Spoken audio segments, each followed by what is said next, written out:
Al sur de la Ciudad de México, en pleno corazón del periférico que sirve a todos los automovilistas, transportistas, a las cuatro ruedas en esa capital, se encuentra la residencia de la doctora Patricia Galeana. Momentos cimeros, cumbres de la historia de México, aquí en el canal del Congreso. Patricia Galeana asegura que no se puede concebir ninguna etapa de la historia de México sin la presencia femenina. La doctora en estudios latinoamericanos defiende los derechos de las mujeres tal y como protege su fascinación por los personajes históricos como Benito Juárez. Historiadora, investigadora y catedrática, recrea charlas de café con Miguel Hidalgo y se adentra en lo más profundo de las relaciones Iglesia-Estado. Es su innegable compromiso con el pasado y su brillante trayectoria lo que nos permite comprender el presente político y social del país. Qué atmósfera, qué ambiente, qué bello lugar para desarrollar la curiosidad. Aquí se satisface toda la que se tenga, toda la que se ocurra, toda la que se imagine cualquier ser humano. ¡Qué lugar! ¡Qué fantástica residencia del saber! Es la casa de la doctora, de la maestra en historia, Patricia Galeana, distinguidísima mexicana, servidora leal al pueblo de México, a la historia de México, a la nación mexicana contemporánea, embajadora en Colombia hasta hace poco tiempo, con un intenso trabajo en tal país, y cotidianamente, constantemente, cada semana puntual, a través de la Radio UNAM, en el 860 de AM, páginas de nuestra historia. No se lo debe perder, porque es en voz viva, como tenemos hoy aquí en el canal del Congreso, el privilegio señaladísimo para la gratitud dilatada por la presencia, la compañía, el gusto de conversar con la maestra Patricia Galeana. Agradecemos profundamente su hospitalidad, doctora. Al contrario, don Miguel, para mí un gusto platicar con usted, que acuérdese que somos colegas, porque todo lo que usted hace en el periodismo va a ser una fuente primaria para la reconstrucción de la historia del tiempo presente. Sí. ¿Qué es la historia? ¿Por qué nos interesa la historia? Porque es el conocimiento de nosotros mismos. Nosotros somos lo que somos por lo que han sido nuestros antepasados. Claro que podemos ser otra cosa, pero de todas maneras, para entender nuestro presente, es importante conocer nuestro pasado. Siempre nos da luces sobre por qué han sido tales o cuales hechos, y el conocer estos procesos pues nos permite no repetir, como se ha dicho tanto, pues los errores del pasado y construir un futuro mejor. Pero al hecho, a lo acontecido, hay que iluminarlo con nuevas luces que requieren conocimiento. Cómo tener esas nuevas luces, esos nuevos elementos que nos permitan sopesar, juzgar, valorar ese pasado y ponerlo en su adecuada dimensión. Yo creo que es muy importante ir a las fuentes primarias, como mencionaba yo originalmente. Porque un personaje pues puede haber dicho un discurso con algunas ideas, puede haber escrito otra cosa, pero si nosotros, y ese es el trabajo del historiador, vemos pues lo que dijo en un discurso, lo que escribió, y ahí bueno, pues las historiadoras e historiadores violamos la secrecía de los datos personales, porque pues vemos la correspondencia de estos personajes, correspondencia que no había sido hecha para el público en general, sino para pues la familia, los amigos, en fin, o los interlocutores en materia política. Y si cruzamos toda esa información de las fuentes primarias, podemos acercarnos al conocimiento de lo que realmente pasó. Que eso es, yo en ese sentido estoy totalmente de acuerdo con la idea de Eric Hobsbawm, este gran historiador que habla de cómo la historia sigue siendo la búsqueda de la verdad. Historia, búsqueda de la verdad. No se trata de, porque luego viene todo esto que se habrán oído, la posverdad. Este es un tema, claro, que le decía. ¿Por qué entre historiadores nunca hay una historia definitiva, maestra? Pues no, porque siempre puede haber una nueva interpretación o puede haber el encuentro de un documento que no se había visto antes, que nos da nuevos elementos para acercarnos a conocer lo que realmente pasó. Elementos que en rigor sí aprendemos historia o vamos aprendiendo apenas pasajes, apartados, sucesos aislados, pero una historia definitiva nunca hay. Bueno, hay cosas que sí son definitivas. Ajá. Por ejemplo, nosotros tenemos que decir, bueno, que un personaje, Miguel Hidalgo, pues llamó al pueblo a marchar como hombres libres, porque ese fue realmente el grito que da, bueno, lo que conocemos como el grito en la parroquia de Dolores. Y bueno, pues eso es un hecho incontrovertible. Marchar como hombres libres. Pasó y pues los dos testigos presenciales que estuvieron ahí y que lo refirieron, así lo relatan. Y hay hechos pues que son incontrovertibles, o sea que el 5 de mayo Zaragoza logró detener al ejército francés y rechazó a este ejército invicto en 3 ocasiones hasta que se tuvieron que regresar por donde habían venido. Bueno, pues son hechos que sucedieron, o sea, sí hubo esta batalla el 5 de mayo, claro. Sí hubo un retroceso del ejército francés y se detuvo un año la intervención.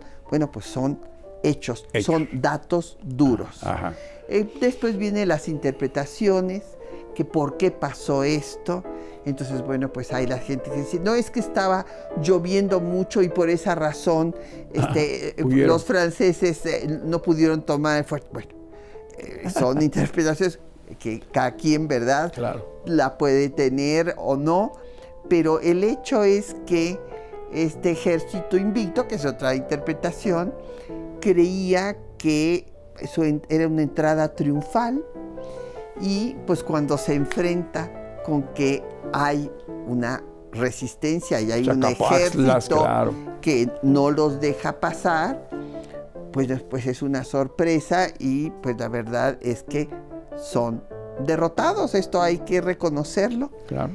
Entonces, pues sí, hay diferentes interpretaciones, pero también hay datos duros, incontrovertibles. Bueno, pues que fue ejecutado Maximiliano con Miramón y Mejía en el Cerro de las Cabras, pues fue ejecutado, ¿verdad? Claro. Entonces, bueno, son los datos duros. Ya las interpretaciones de si esto fue justo, injusto, si por qué se dio, ya son otra cosa. Es una materia que atraiga mucho a las mujeres, a las universitarias. Quiero estudiar historia. Sí, desde luego tenemos una mayoría de mujeres dedicadas a la historia y desde luego a la docencia. Sigue siendo un área mayoritariamente femenina. Enseñarnos historia. Exactamente, pero lo que yo quiero, y creo que eso es nuestra meta de todas las que nos dedicamos a la enseñanza y difusión de la historia, es que las nuevas generaciones entiendan pues la utilidad, que no es un conocimiento erudito que se puede o no tener, sino que es un conocimiento útil. Práctico. Exactamente. Y eso es lo que tenemos que pues hacer quienes trabajamos enseñando a las nuevas generaciones. Y en su caso personalísimo, ¿cómo despertó la vocación y qué maestros la orientaron, la guiaron y le señalaron también los peligros, los riesgos y el intenso trabajo que requiere la investigación histórica? Pues fíjese, don Miguel, que yo me considero una persona privilegiada, afortunada, porque tuve magníficas maestras y maestros desde la primaria hasta el posgrado. Desde la primaria. Desde la primaria, yo me acuerdo de mi maestra Amparito, que fue la que me enseñó a leer y escribir. Sí. Y esto me llevó a que en primero de secundaria, cuando tuve otra gran maestra, la maestra Cristina Mújica, que me daba clases de civismo. Magnífica materia. Yo decidí que quería ser maestra de civismo. Entonces le pregunté a mi maestra que había estudiado. Y me dijo que había estudiado Derecho. Entonces ese día llegué y le notifiqué a mi padre que iba yo a estudiar Derecho. A él esto le sorprendió mucho porque él era contador público y no teníamos así como que amigos de la familia o algo que fueran abogados. Entonces le sorprendió y me dice, ¿quieres sacar a las personas de la cárcel? ¿O por qué quieres ser? O meterlos a la cárcel. Bueno, o meterlos. Sí, no, él me dijo lo positivo, sacarlos. Y entonces le dije, no, lo que quiero es enseñar civismo, dar clases de civismo. Es la materia que más me gustó.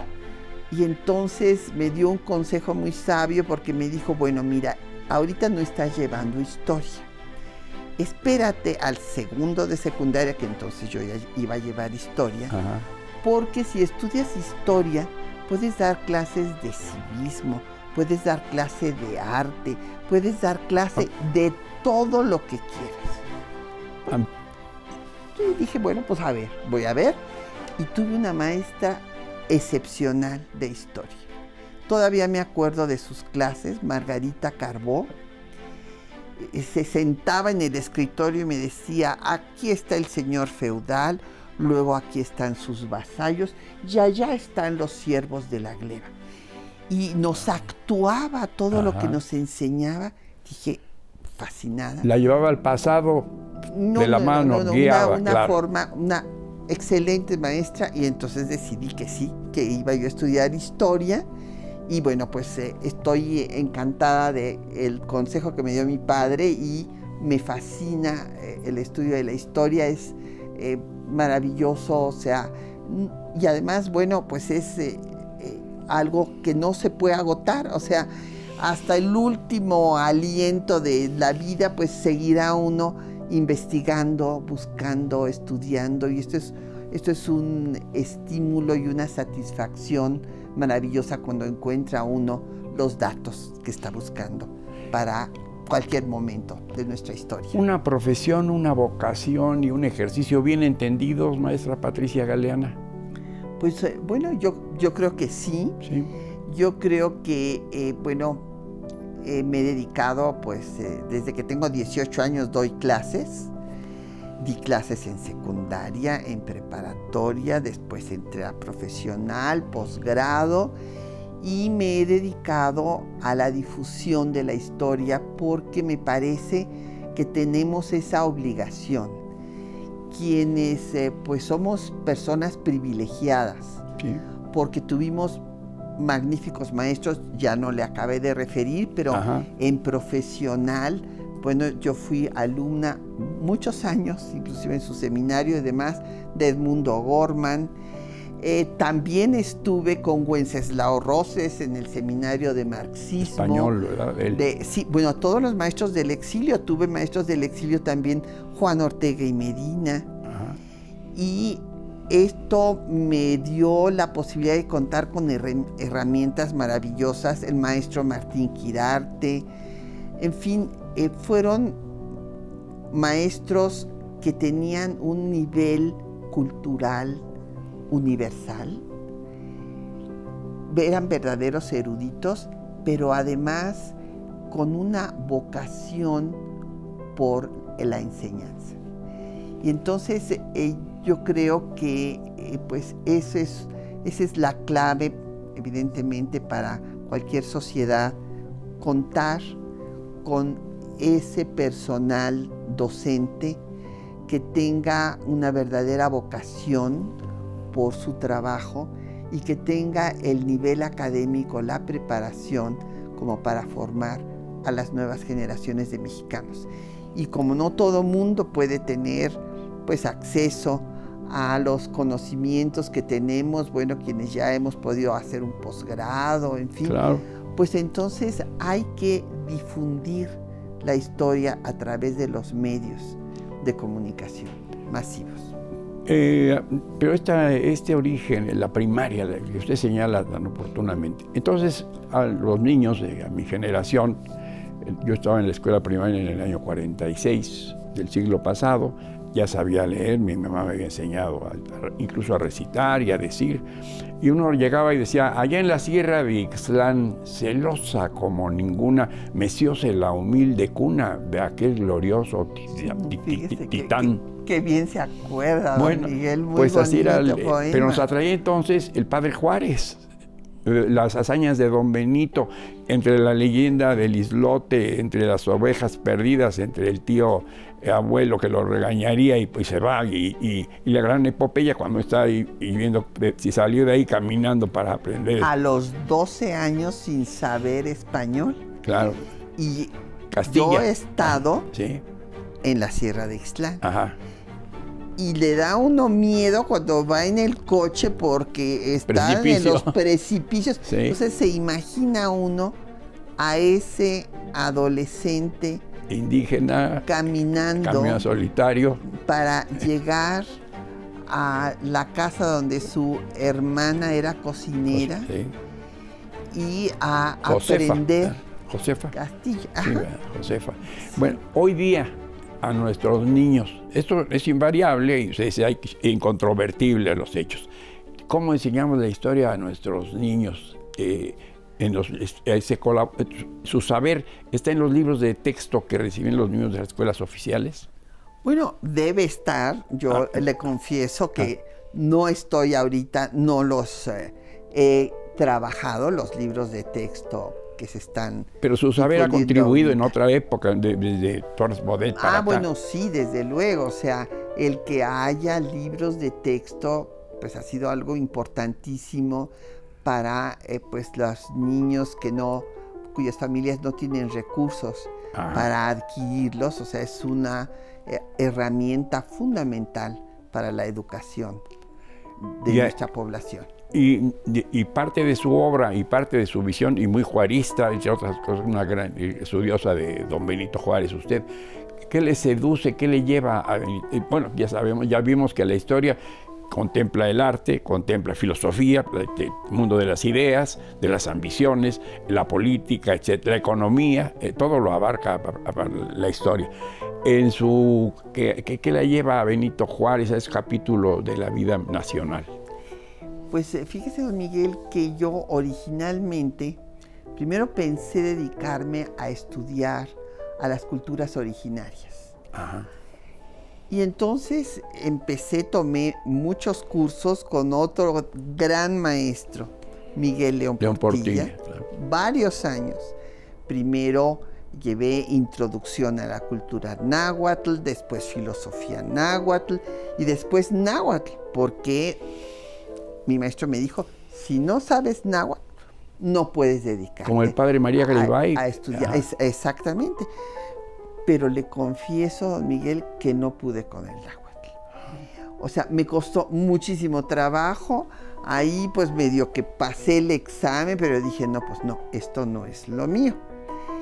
Y tenía yo una curiosidad por ver, pues a veces no discusiones, pero sí intercambio de ideas que oía en la sobremesa entre mi madre, que gustaba de ir a la iglesia todos los domingos a misa, y mi padre, que era un tanto, pues, no un tanto anticlerical. Ajá. Y que entonces de repente hacía algún comentario que mi mamá decía, ay, Eduardo, pero ¿por qué estás diciendo esas cosas? En fin, entonces esas discusiones, Iglesia, Estado, y un gran maestro también, el maestro Martín Quirarte, que fue el fundador de la cátedra sobre la Reforma, la Intervención Francesa y el Segundo Imperio en el Colegio de Historia de la Facultad de Filosofía y Letras. Y entonces me convencí que ese es el tiempo eje de la historia de México, recordando a Karl Jaspers, ¿no? Es el momento en el que se define el Estado mexicano, federal, republicano, desde luego, y laico. Entonces me pareció que pues había que estudiar el momento de consolidación del Estado de Derecho, entendido como el Estado liberal, ¿verdad? De derecho, y me puse a estudiar este periodo, pero me hizo ver mi querido maestro Quirarte que no se podía ver la importancia del triunfo de la República si no se conocía la importancia y la fuerza que tuvo la monarquía. Y entonces, como hice trabajo de archivo también, bajo su dirección, él era el director del archivo histórico de la Cancillería Mexicana, que después se va a llamar Genaro Estrada y que voy a tener el privilegio de dirigir muchos años después. Pues yo fui ahí archivista y entonces... pues, ¿archivista? Sí. Entonces, trabajar con los documentos, con las fuentes primarias, con los documentos, pues fue lo más enriquecedor. Y ahí descubrí unos textos muy importantes de José Fernando Ramírez, que daban seguimiento a la política eclesiástica del Segundo Imperio, de Maximiliano. Entonces dije, bueno, pues voy a estudiarlo. Y me puse a estudiar a Maximiliano. Ya estaba yo trabajando en el instituto también después de investigaciones históricas, y me decían, qué barbaridad, Patricia, pensábamos que eras de izquierda y nos resultaste monarquista. Y les decía yo, no, a ver, estudiar a Maximiliano es que hay que estudiar y ver qué pensaba este personaje, los que lo trajeron, los que lo apoyaron, y darse cuenta de la gran fuerza que tuvo la monarquía durante medio siglo de vida independiente.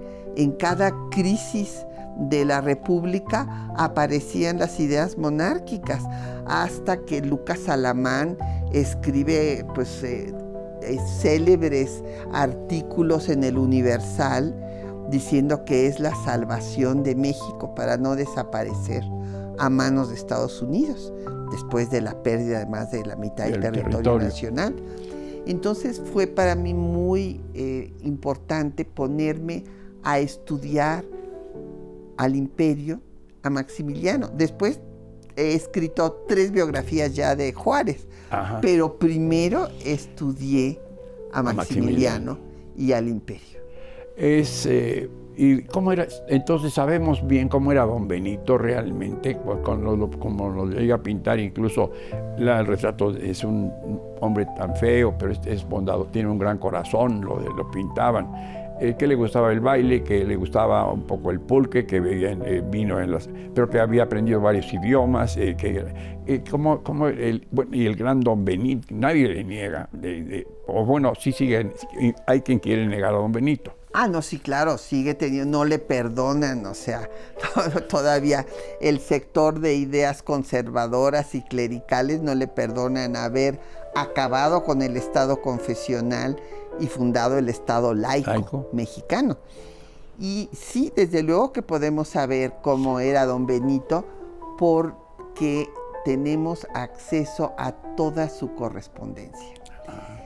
Tanto la correspondencia con sus pares políticos como con su familia, con doña Margarita, y es un personaje admirable. Yo creo que la palabra que lo puede definir es el gran estadista que tuvo México.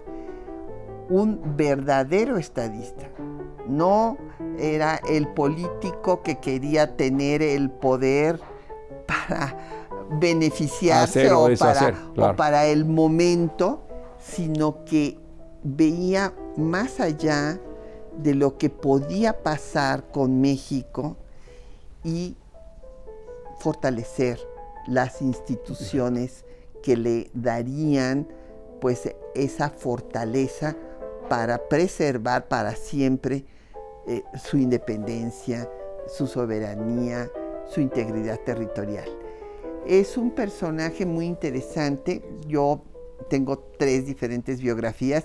Y luego me dicen, ¿y cómo pudiste escribir 3 biografías y no nada más una? Y bueno, es que veo diferentes aspectos. Van vasto. Primero, me pidió una editorial española una biografía de don Benito y me gustó la idea de estudiar a la cultura zapoteca. Entonces, esa biografía la titulé Zapoteca, el zapoteca que reformó a México. Ajá. Y ahí profundicé en este tema que es muy importante, conocer cuál era la cultura que él tenía. Claro, de la que provenía. De la que provenía. Claro. Y para la cultura zapoteca, la autoridad es respetada y respetable, desde luego. Entonces, hay quienes nacen para mandar y quienes nacen para obedecer. Desde luego, Benito Juárez entendió que había nacido para mandar. Y entonces, cuando encarna la autoridad, la encarna con toda seriedad, con toda responsabilidad. Al respirar. Y bueno, y aun cuando en efecto era un hombre muy sensible, que uno lo puede ver por sus cartas íntimas con su esposa Margarita, en efecto le gustaba el baile, pero él estaba encarnando a la autoridad. Ajá. Entonces tenía que vestir de negro, tenía que ser sobrio o el impasible, como escribió Martínez. Ajá.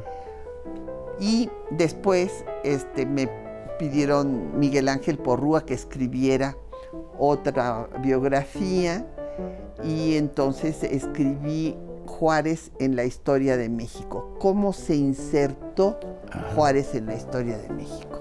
¿Cómo fue incursionando en los diferentes cargos? Porque tuvo todos los niveles en los 3 poderes.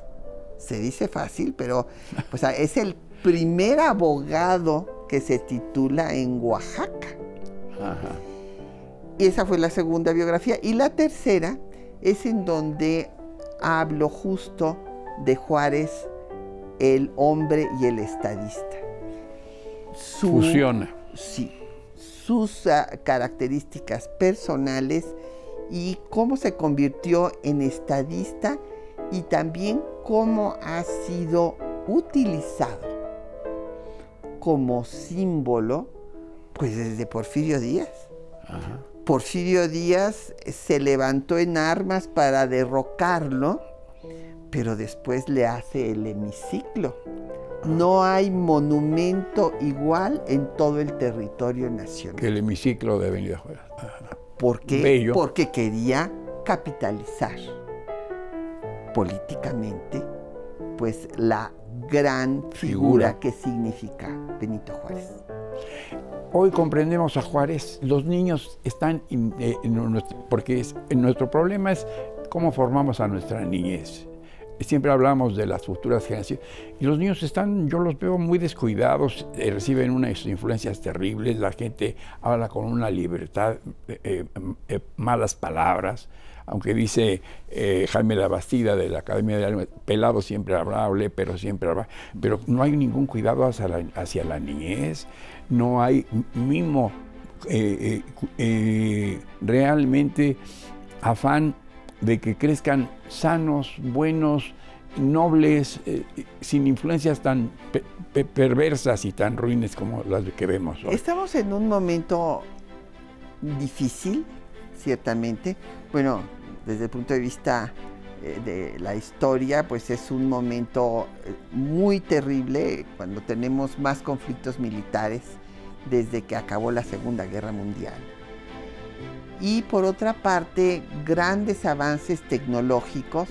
Tenemos que hacer muchos cambios ahora con la inteligencia artificial, ¿verdad? Empezando a ver que nuestros alumnos hicieron realmente la investigación y el escrito del ensayo que me están entregando y no es producto de la inteligencia artificial. Y anularía toda esta atmósfera, ese saber, toda esta belleza, este recinto, uno de los bellos recintos de su casa, llena de saber, entonces se anularía.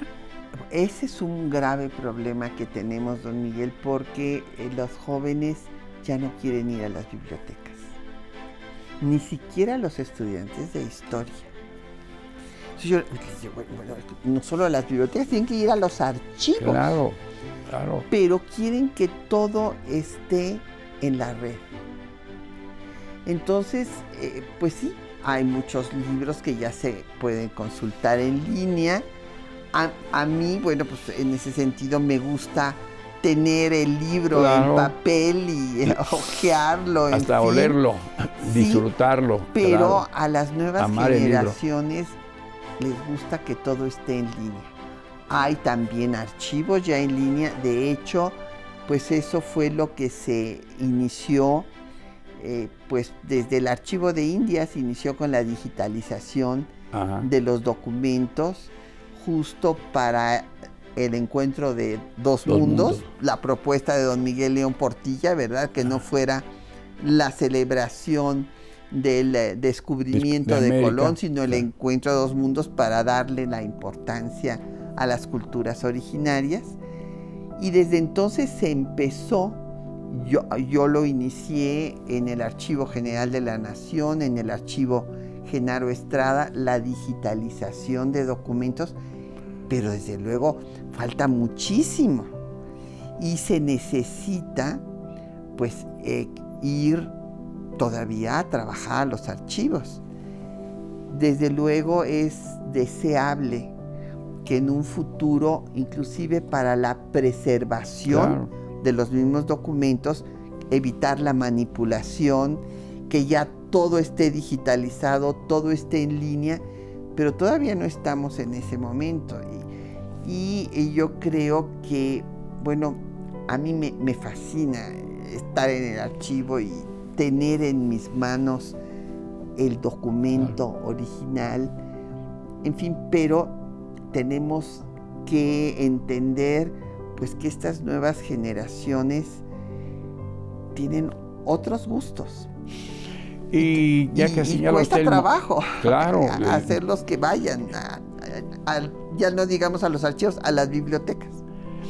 Y este momento histórico de México, este 2026, mediados de enero de 2026, ¿cómo encuentra usted a nuestro país, su momento histórico? ¿Cómo, desde su óptica privilegiada de contemplar desde muchos ángulos el pasado, juzgar los tiempos vividos y los tiempos conocidos por su estudio, en qué momento nos encontramos? Un momento muy difícil, terriblemente difícil, porque, bueno, pues tenemos en Estados Unidos a un jefe de Estado que está cambiando totalmente las relaciones internacionales, se está, pues, quitando toda la fuerza a los organismos internacionales, al multilateralismo.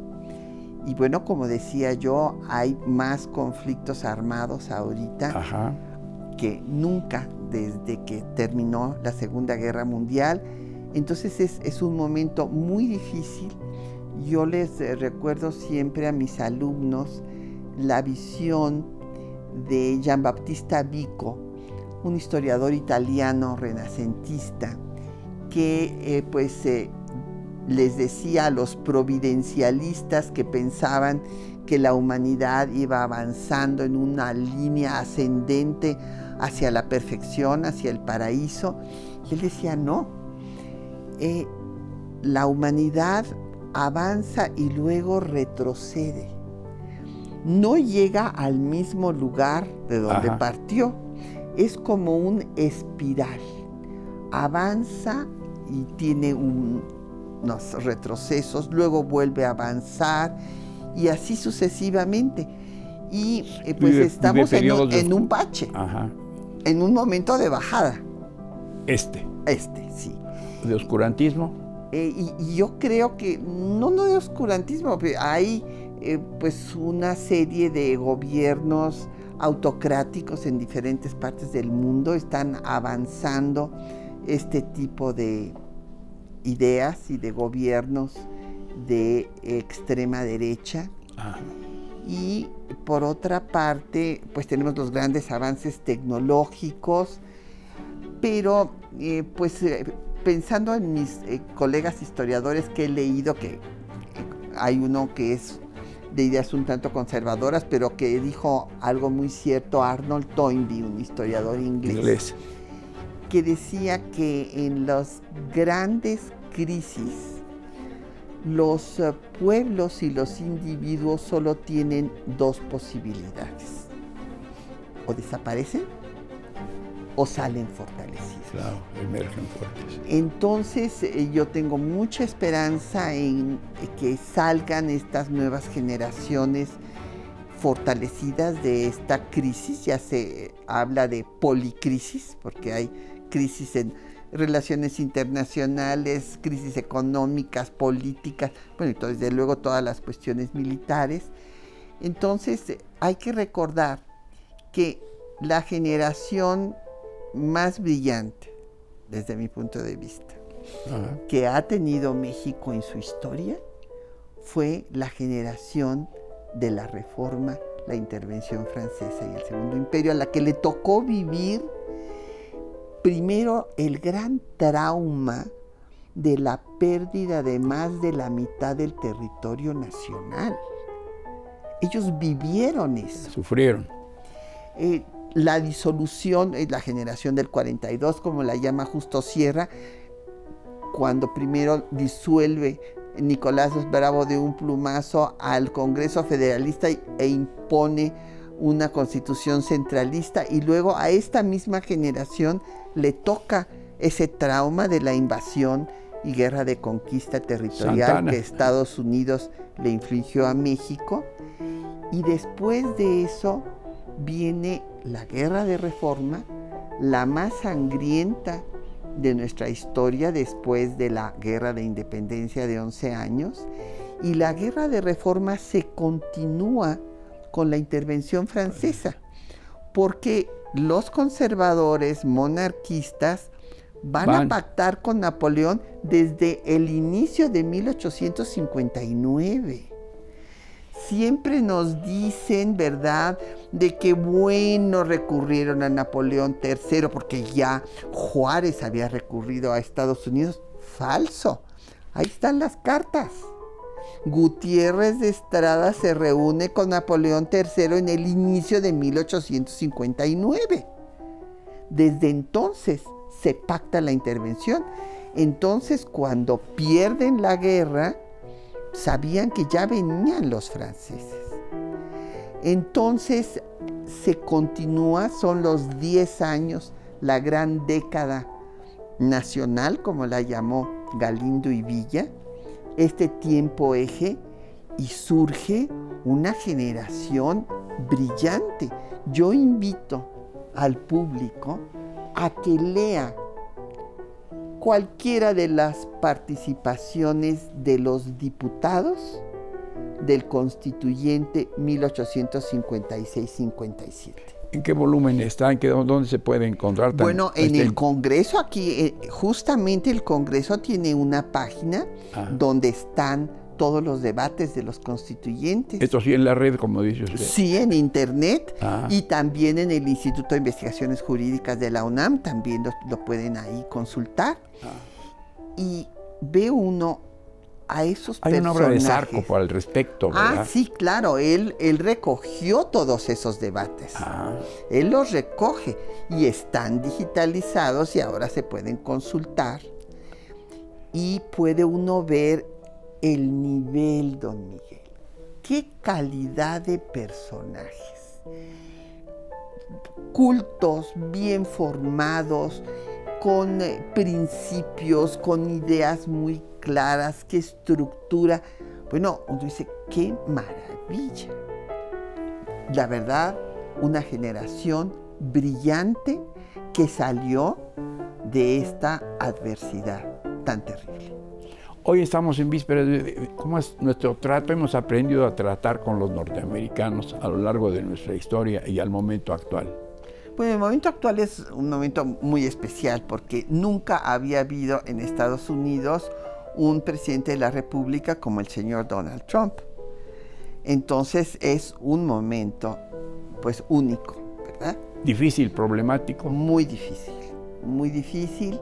Y bueno, pues yo espero que pues las instituciones en Estados Unidos logren pues preservar la democracia, ¿verdad? Que el jefe del Ejecutivo tenga pesos y contrapesos, porque pues si no tenemos gobiernos autocráticos en todas partes. Y tenemos aquí, por ejemplo, el rector de la Universidad Nacional Autónoma de México, el doctor de la Fuente, brillante mexicano, una presidenta brillantemente formada. ¿Tenemos buenos argumentos para estos momentos también, maestra? Sí, claro que sí. Esperamos que no solo ellos, sino que toda la sociedad mexicana pues esté consciente del momento difícil que se vive. De ahí la importancia, ¿verdad?, de conocer nuestra historia y que se logre avanzar. En el tema educativo es fundamental. La forma de fortalecer a la ciudadanía es a través de la educación. Y de esta forma pueden ser ciudadanas y ciudadanos participativos que fortalezcan al Estado mexicano. Empezamos en el saber, en la educación y concluimos en la educación. ¿Cuánta historia respira usted y cuánto nos comparte? En nombre del Congreso, del canal del Congreso, le agradezco profundamente esta amenísima, interminable, histórica conversación. Al contrario, don Miguel, ha sido un verdadero privilegio platicar con usted. Gracias a usted, en nombre de todo el equipo del canal del Congreso. Muchísimas gracias, la doctora Patricia Galeana, mexicana de excepción. Muchas gracias.